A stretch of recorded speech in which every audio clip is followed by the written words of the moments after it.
ultimately, every Israeli combat soldier going into the combat situation is briefed fully about his obligations under international human rights law. He's briefed about the importance of distinction between civilians and combatants. Obviously, civilians are not to be targeted.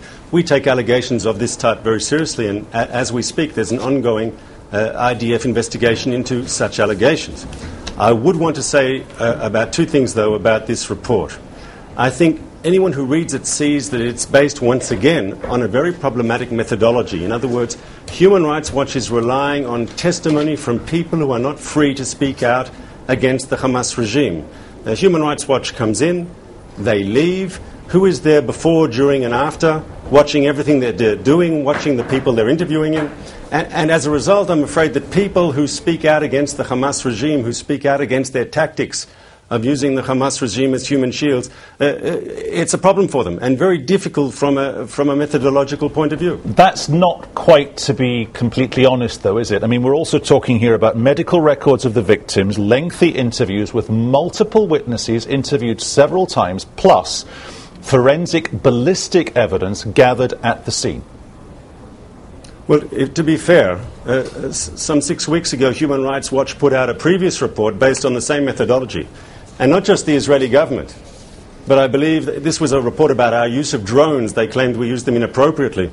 Mr. Regev, sir, we're not talking about your use of drones. We're talking about the evidence. No, hang on, sir, 2 seconds. We are talking about the evidence that you say was not gathered. Human Rights Watch says, pardon me, the evidence was gathered. I'm answering your question.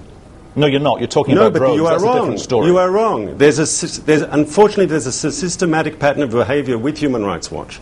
That previous report was torn apart not by the Israeli government, but by Janes in London, the most established military people, I think, in the world, who said they were basing it on speculation and not on facts. And I'd ask the Human Rights Watch people themselves, how can anyone take you seriously as a credible, objective, professional human rights organisation after you've publicly admitted that you've been fundraising in Saudi Arabia in tandem with that kingdom's authoritarian regime?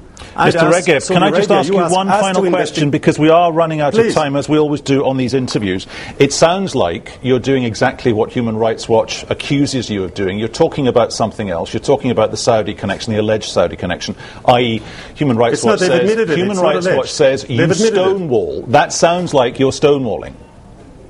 No, on the contrary, we released 2 weeks ago a 150-page report which specifically also talks about the charges against Israel on the issue of white flags, and we are conducting an ongoing investigation. All I'm saying is, does Human Rights Watch really have the credibility, the objectivity and the professionalism after, first of all, their previous report was severely criticised by objective people, not by the Israeli government, by the Janes people who basically said they don't know what they're talking about, and after it's been proved that they were working in tandem with the Saudi government, fundraising with Saudi Arabian government officials in the room? Where is their credibility, sir?